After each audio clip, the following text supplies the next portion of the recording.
Meeting a murderer on an island. My girlfriend and I took some time out to do some backpacking and travel the world. We went to some incredible places and met interesting people, but our most interesting story is probably this one. As I said above, we went all over Bolivia, Mexico, many places that have some unsafe reputations. However, we are both pretty good at reading people and staying out of trouble, so we never had any major incidences. We were on a fairly tight budget at this point in our journey, as we had recently been to Japan and wanted to chill for a bit before finding some work in Vietnam. We decided to volunteer on a Cambodian island, Koh Rong Samlan, in a bit of a luxury island full of resorts, and we couldn't normally afford to stay at, so it seemed like a good gig. I worked behind the bar at this resort, and my girlfriend worked in the restaurant. In return, we got to sleep in the dorm and our own free meals. The manager told me that since I was working behind the bar, and Scottish and English guy who lived on the island would likely come and see me, and that his name was Dog. It didn't take long for this to take place. A fairly old guy in his late 50s, early 60s came into the bar. He was quite tall and still powerfully built, and was accompanied by a massive Rottweiler, which he quickly told me was also called Dog. We had a bit of a laugh, taking the piss out of each other. He was making fun of me by being Scottish, and I was making fun of him going by the name Dog and being English standard British bullshits. I noticed he was always wearing wife beaters, which said Dog Offshore Bar, and had a picture of his dog, the Rottweiler, on it. I got to know more about Dog the man.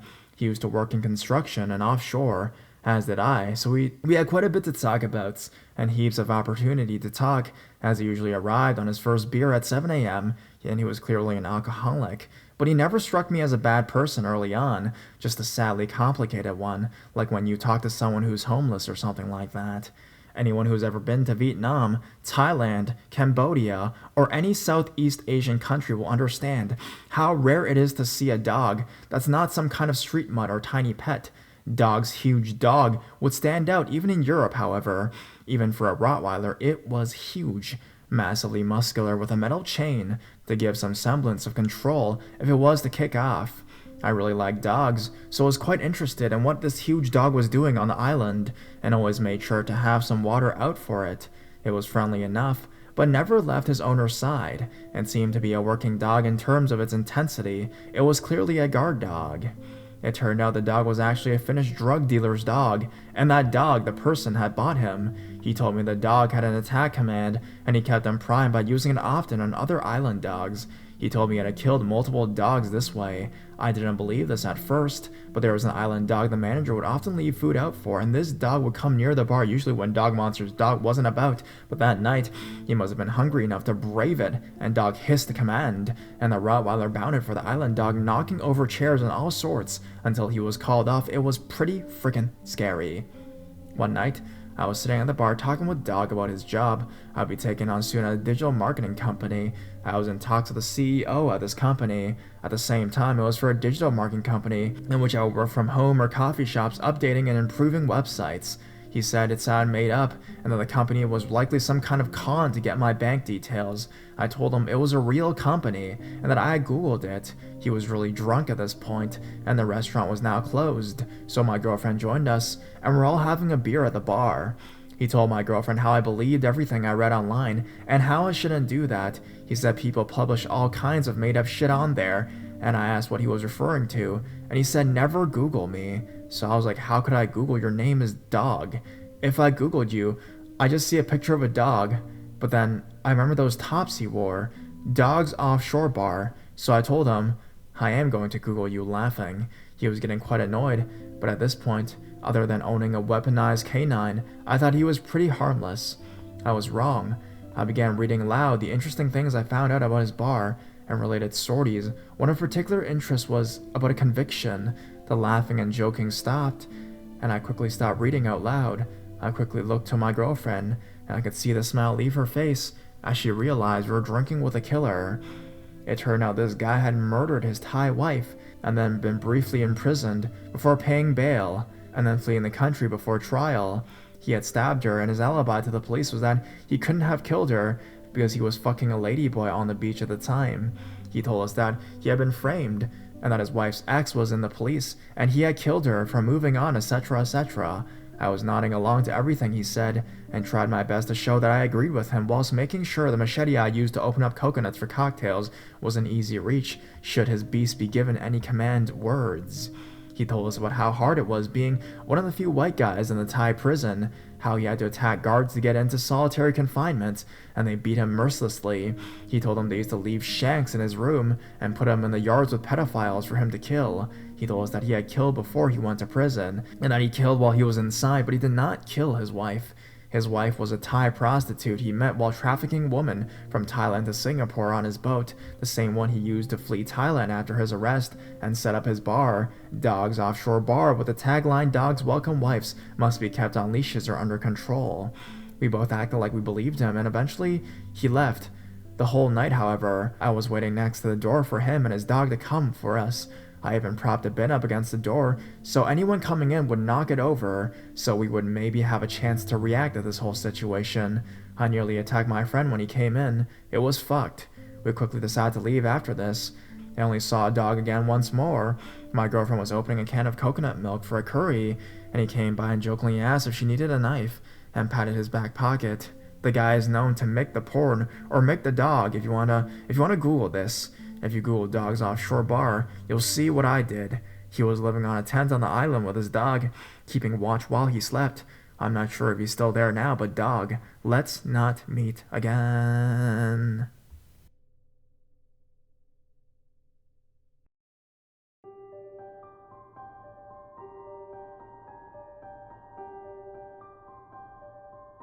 Island Woman. I posted here less than a week ago, but I honestly have a lot of these for some reason. I guess I just attract creepy people, and I find it kind of cathartic to tell them to people. When I was about 10 years old, my mom, dad, and I went on holiday to a small island. We were staying in a small B&B in the one village on this island, and the plumbing was kind of primitive. As a result, when I woke up one night, I had to go out of the room and down the hallway to the communal bathroom. When I finished, I go back out and there was a woman waiting in the hallway. Instead of going to the toilet, she starts talking to me. I'm tired, but I try to be polite and answer her questions. After a while, I make my excuses and head to our room, but this woman walks with me. It turns out she has a room next to ours. She opens the door, then invites me in for a look. I know it's wrong, but I didn't want to be rude, so I agree. On entering her room, the stench hits immediately. Her bed has been stripped, and her sheets are lying on the ground, smeared with human shit. By now, I'm really terrified, but I can't believe because she's right next to me rifling through a cupboard for something to show me. When she does give it to me, it clears any doubt I had. It's several sheets of dirty paper stapled together, and they're all covered in images of child porn. I drop that shit and book it out of there and into my room, locking the door behind me. Being a retarded kid, I never tell my parents, and just lie awake in bed for the rest of the night. In the morning, I found out this bitch left during the night and vanished.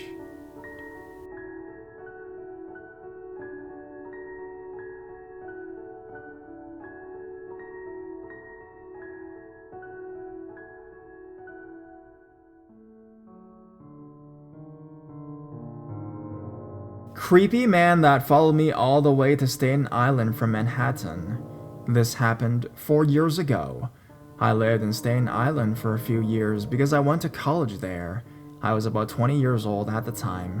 One evening, I went in Need for Speed screening in Manhattan, unfortunately alone because my friend bailed on me last minute. I love Aaron Paul and Kid Cudi, and I just had to go even if it was by myself. As you may know, Staten Island is part of New York City, but still very far from everything. After this awesome event, I headed back to my dorm in Staten Island, which resulted in the longest and scariest trip of my life. When I transferred to 2-to-1 train on Chambers Street, and while waiting for one train, this weird guy approached to me and asked for my name. I think his name was Chris. I lied to him and told him my name was Sophia, and kept walking away from him. He then offered me candy, which I declined. This was around 9:30 p.m. or so, and welcome to New York City. The train was taking forever to come, which freaked me out even more. He would ask me questions like where I'm from, what school I go to, and I lied every single thing about it. He told me he lives in Brooklyn, blah blah. I noticed another woman by us who kept turning around to see my situation. I decided to sit next to her and whisper to her and asked her to pretend she knew me. She told me how she was going to approach me to anyways because she knew I could be in a dangerous situation. So the train comes and I decide to miss it. However, this guy Chris tapped on my shoulder and said, "Sophia, the train is here." At this moment, I got worse goosebumps and I was sweating so much. I told him, "Thank you, but this is my friend and we're going to talk." I thanked the woman who helped me and hopped on the next train. When I got to the ferry station, I did not feel comfortable or safe, so I, for some reason, went up to this sweet-looking couple and explained my situation, and they kindly offered that I can sit next to them on the ferry. Fortunately, they were traveling on the same bus after the ferry, too. Do you think the story ends here? Remember how this guy Chris said he lives in Brooklyn? As soon as I sit with this couple, I see the guy walking back and forth by us. I informed the couple that this guy who was creeping on me, it was him. I almost started crying. The couple comforted me, and the guy told me how he knows martial arts, which helped me calm a little bit. However, this Chris guy would not stop walking by us the whole time the ferry was moving, which is about 20 to 25 minutes. The creepiest part of the situation is that when I thought we lost him while getting off of the ferry, Chris walks right by me and says, "I hope to see you again, Sophia." I wanted to legit disappear from the earth at that moment, and the couple told him off and threatened to call the police on him if he did not stay away from me. Thankfully, the couple and I got on the bus together, and they gave me their numbers to let them know that I am back to my dormitory safely since their stop was before mine. When I got to campus, I asked the security guy to drive me back to my dorm, so I was home safely. Let's not meet ever again, Chris from Brooklyn. You gave me one of the biggest anxieties in the world, asshole.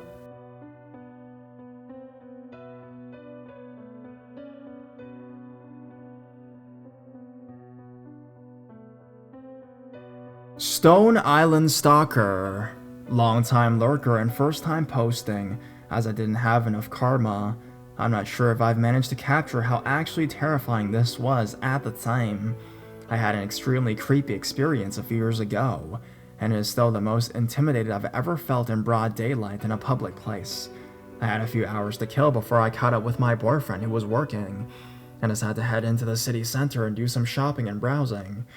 As I head up to the doors of a largest shopping center, I immediately met eyes with a guy in a dark jacket and jeans lurking outside the shops.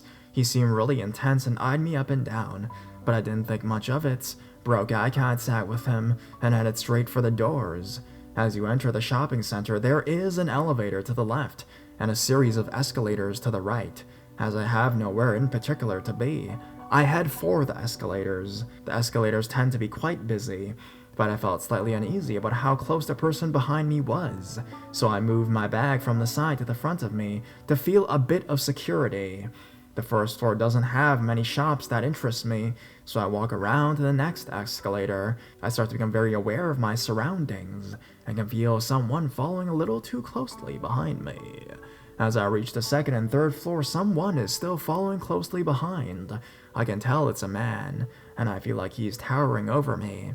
I start to feel really anxious as it keeps taking the same corners and continuing up the escalators right behind me. I can feel his breath on my hair. I decide to continue up to the top floor as there is a big open space with a food court and toilets. Hopefully he'll stop following. I continue up the next series of escalators and the creep follows really closely behind me the whole way. The most unsettling thing about it was that he didn't really say anything. He just stood very silent behind me, as if he just wanted to intimidate me. I really thought that if this kind of shit ever happened to me, I would turn around and ask for the time, just so I could get a good look at him and hopefully defuse the whole entire situation, but I felt just so much dread in that moment, and couldn't talk myself into turning around. As I reached the top floor, I almost sighed with relief, as there are loads of people about, and I can head straight for the ladies' toilet without fear of him following me. Almost running at this point, I make a beeline for the bathroom and phone my friend for some advice. My boyfriend was working at the time. My friend reminded me that our other friend was working and happened to work in a women's shoe shop a few floors down. I waited for a good 20-30 minutes inside the toilets, hyping myself up to go back outside. I really hoped that he had given up, and that would be the end of it. I walked out hesitantly and scanned the food court, hoping the coast would be clear and I could get to the escalators to make my way downstairs. This next part really gave me chills and sticks with me. As soon as I head towards the escalators, up jumps this weird guy sitting in the food court. I finally get a good look at him and realized it was the guy I had seen lurking at the front door. I noticed an obvious logo on the arm of his jacket and recognized it as Stone Island branded and made a mental note of his appearance. As I got closer to the escalator, he literally ran towards me like he was chasing after me. My heart sank as I realized this was very real and scary, and he had waited on me. Thankfully, he wasn't quite quick enough, and another shopper managed to get behind me before he reached me. I was then able to make my way down the escalators as fast as I could, getting a bit of space between us. My anxiety is terrible at this point, and I feel myself starting to shake and feel sick. I head straight for my friend's work, and look back to see Stalker following me along the floor. I walk into the shop, and my friend heads up from the back and sees how distressed I am, and she asks what's wrong. I sit down and her workmates crowds around me, and I tell them what happened, and describe the guy with the Stone Island jacket. Just as I look up, I see the creep over the other side of the floor looking straight into the shop, and I nudge. That's him. My friend's manager charges out and chases him. She calls for a security guard, and I see her pointing and shouting at him. Creepy Stalker got such a fright at that confrontation and made a run for it down the nearest escalator. I still feel uneasy about the whole thing and wonder how long he had been waiting outside to find someone to follow and how many times he'd done it before and since. I really don't know what his aim was and why he chose me, but Stone Island Jacket Guy, let's not meet.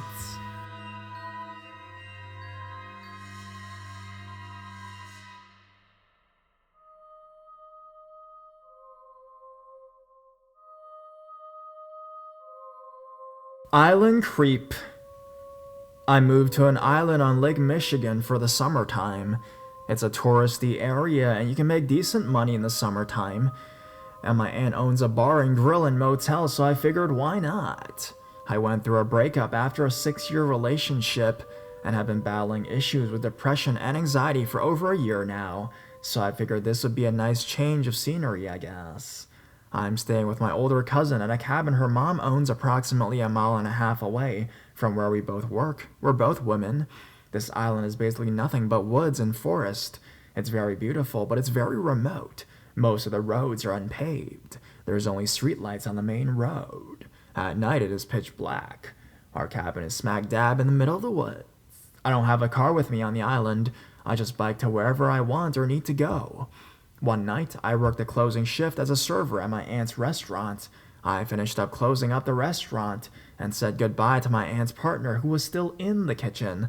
I left through the side door off the kitchen and started biking down the main road. On my route to and from work, I pass a bar where the locals like to hang out. Some tourists go there too, of course, as they go everywhere, but that bar is like cheers to the islanders, you know?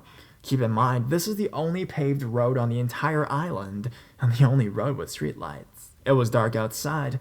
I only had my little bike headlight to guide me once I got off the main road. Anyways, I'm riding past a local hangout bar like I always do, when some guy outside the bar says hi to me. This isn't uncommon. It is a small island, and people say hi to everyone around here. I smile and say hi back without really looking at him. I'm still in polite server mode. I'm a little further down the road when this truck comes up behind me on the road. I'm riding on the right shoulder of the road, and instead of going around me, the truck stays behind me. But we were coming up to an intersection, so I figured that was why. We get to the intersection, and I turn left, leading me onto an unpaved gravel road in the pitch black. The truck turns behind me and continues following me. I figure, okay, there's some houses on this road, maybe this is where he stays. We pass all the houses on that road, with him still hot on my trail. Now we're in the deep woods. As we continue into the deep roads, he starts following closer and closer behind me, until I can feel the heat of his truck on my back. I get to a curve in the road, and the curve leads to the road my cabin is on. I don't want to go down that road because my road is a dead end, with my cabin being the dead end, and I don't want this truck person to know where I'm living. So instead of going around the curve, I lean to the side and let myself fall off of my bike and into the ditch in the woods. Luckily, the truck keeps going around the curve. I sigh with relief and think I'm safe. I lay in the ditch for a few minutes, trying to get my heart rate to go back to normal. Then I see the headlights coming, the same headlights that have been following me. My bike is still lying on the side of the road. The driver knows I'm still here. They stop next to my bike, at the curb. A guy leans out the window and shouts, "Next time you'll look at me when I say hi to you, you fucking bitch!" He then speeds off down the road, spraying gravel everywhere. I'm crying at this point, and just lay in the ditch quietly sobbing. Finally, after a good amount of time, without this crazy person returning, I get back on my bike and head home. I'm so thankful all he did was yell at me, and didn't get out of his car and come after me. Random guy from the bar. Let's not meet.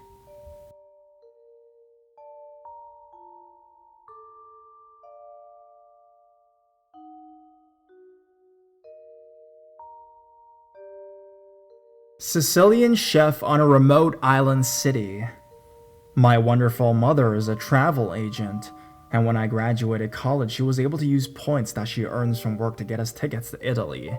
We aren't a wealthy family, so we travel as lightly and cheaply as possible. This means Airbnbs and sketchy hotels with cheap rates.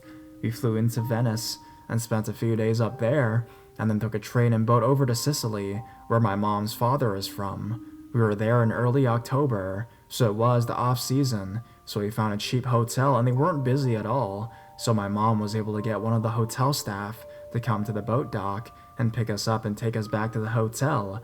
It was about a 20-minute drive up through the mountains to where we were staying. The hotels were basically little villas, so every guest had their own building that was separate from all the others. I use the term villa incredibly loosely. They were one-story, one-bedroom buildings, with bed sheets and blankets brought from a thrift store. Nothing matched. The reception building is the only building that could get internet, and it was where the dining services was. Our only option was to eat there because 1, we didn't rent a car, and 2, the city closest to where we were staying was down a mountain, so it was impossible to walk up and down. So at dinner on the first night, 3 of the men who work at the hotel were hanging around me and wouldn't leave me alone. They kept pouring my mom and I wine, and one was trying to serenade me. He got so close to me that I felt like he was trying to kiss my neck. I pushed him away, kept my distance, and then, for the rest of the dinner, the following nights, my mom takes her iPad down to the reception area to browse Facebook, and I stay up in the room reading my Kindle. I didn't pay to have service on my phone. If I wanted to use the internet, it would be about 40 cents a minute.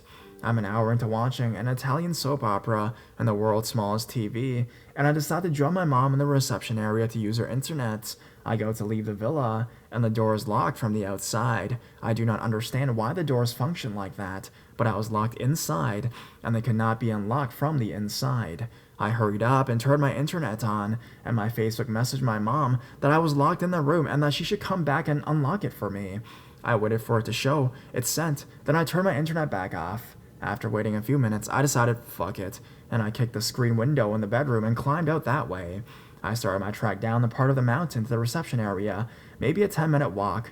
As I'm walking down the path, I can see a small pair of headlights parked in front of our villa. I'm hidden behind some trees, so I could see the lights, but they would not have been able to see me. I shrug it off and continue walking. I get down to the reception, and my mom looks shocked to see me. I just sent Petro, the chef who speaks no English, one of the guys who was hanging around me, up to get you. Oh well, he'll figure out that I'm not there. I sit down to enjoy the internet while I have it, but I wasn't able to get my phone to connect to the internet. As bummed as I was, I let it slide, and just read some more on my Kindle with my mom still browsing Facebook.